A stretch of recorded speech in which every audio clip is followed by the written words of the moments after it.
You're listening to Leaf Filter Radio, and the guru of gutter protection himself, Chris Coonahan, is here to take your most pressing leaf-related questions. Hey, everybody, Chris here. I understand we have Ron on the line. Ron, where are you calling from? Uh-oh. Ron, are you calling from a ladder? Well, I was.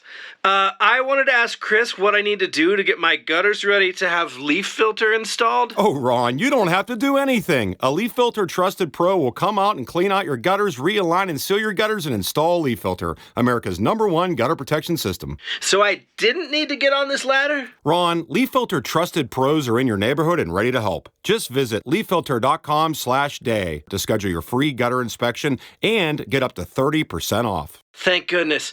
What was that site? That's leaffilter.com/day for your free gutter inspection today. See representative for warranty details. Promotion is 20% off plus a 10% senior or military discount. One discount per household.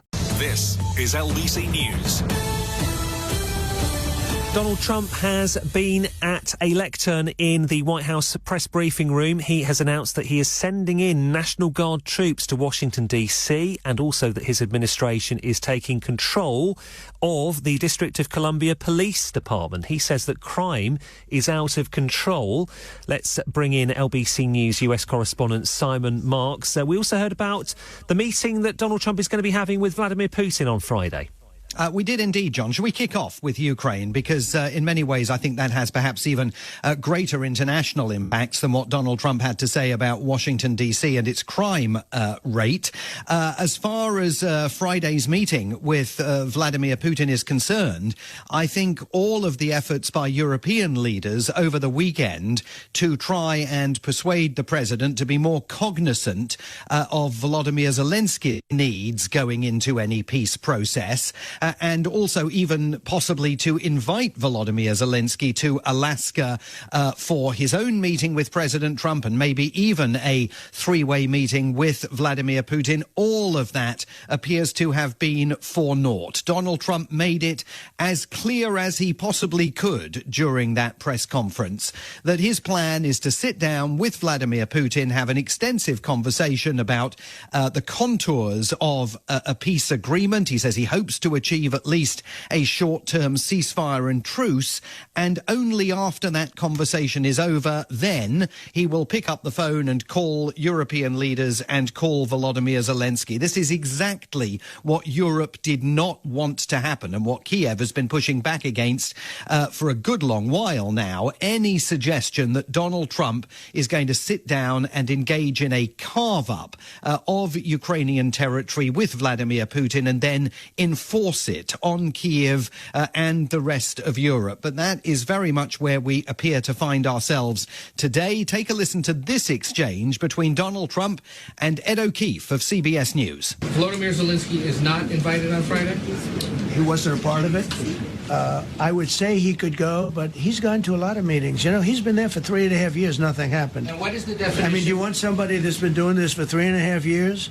What's the definition of a good deal? I'll tell you after I hear what the deal is. Well, we're going to have a meeting with Vladimir Putin, and at the end of that meeting, probably in the first 2 minutes, I'll know exactly whether or not a deal can be made. How will you know that? Because that's what I do. I make deals.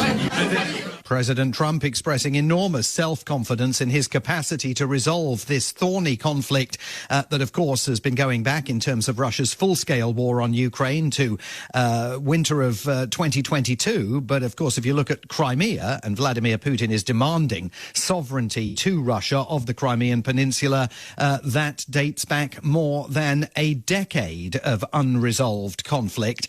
And as I say, this absolutely not what Volodymyr Zelensky or his European allies wanted to see. The president today scoffed at President Zelensky's claim that the Ukrainian constitution prevents him from ceding territory to Russia.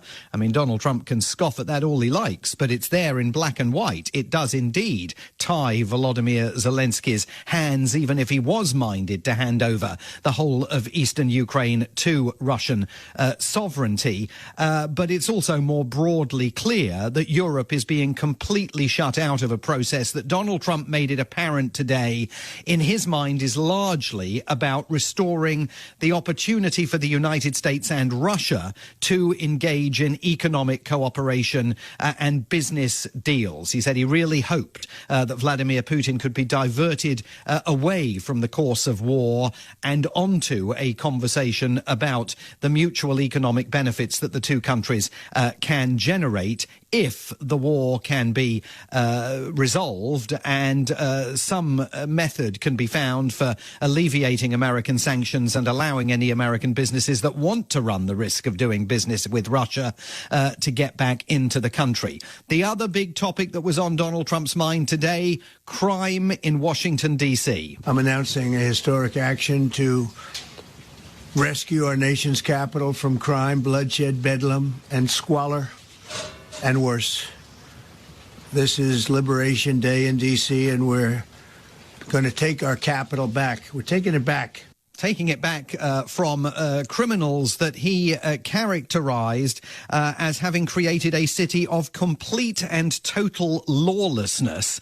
I think it is very important to underscore that very few residents of Washington, D.C. will recognize that description of the situation here, not least because official statistics show that violent crime is now at a 30-year low in the city, as opposed to the unsourced numbers that the president flourished at the White House today. But at the stroke of a presidential pen, he declared a public safety emergency. He seized control of the Washington Police Department. He's putting his own Attorney General, Pam Bondi, in direct charge of it, and he is indicating that he's going to deploy National Guard troops on the streets of Washington to try and help bring the crime wave that he claims is taking place under control. They'll immediately begin massive enforcement operations targeting known gangs, drug dealers, and criminal networks to get them the hell off the street, maybe get them out of the country, because a lot of them came into our country illegally. They shouldn't have been allowed in. They come from Venezuela. They come from all over the world. We're going to get them the hell out. They won't be here long. But some of these people, a lot of them, are homegrown criminals. And these are bad people. These are rough people. And this is just a list of some of the people that were given to me today that were criminals removed from the D.C. streets this weekend. They were rough and tough. But we're rougher and tougher. He also indicated that Washington, D.C. is just a test bed for his plans ultimately to roll this kind of initiative out nationally, particularly targeting other Democratic Party-controlled strongholds. He said, look at Chicago, look at Los Angeles, New York has a problem, Baltimore, Oakland. We're not going to lose our cities over this, and this is going to go further. He pledged an indication there that he is going to make law and order and crime a central issue, or is going to try to, in next year's midterm elections. He says that Democrats are weak on crime and supportive of criminals. And he certainly seems to think, John, that this is an issue that is going to resonate with core Republican supporters, even when, as is the case in Washington, D.C., he is making policy based on an entirely false presentation of the actual facts that exists on the ground here. Simon Marks, LBC News US correspondent in Washington, D.C.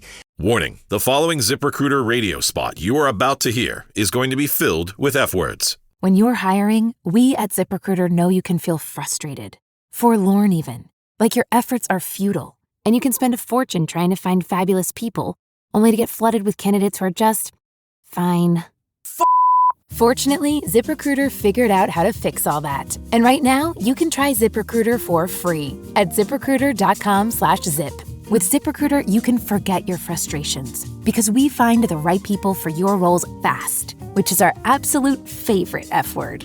In fact, 4 out of 5 employers who post on ZipRecruiter get a quality candidate within the first day. Fantastic. So, whether you need to hire 4, 40, or 400 people, get ready to meet first-rate talent. Just go to ZipRecruiter.com/zip to try ZipRecruiter for free. Don't forget, that's ZipRecruiter.com/zip. Finally, that's ZipRecruiter.com/zip.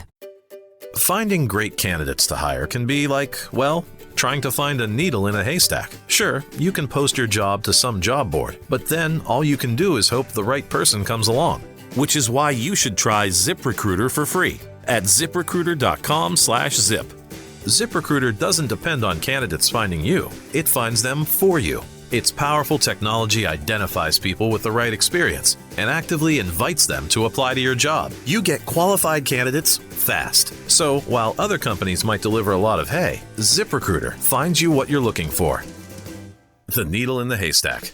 See why 4 out of 5 employers who post a job on ZipRecruiter get a quality candidate within the first day.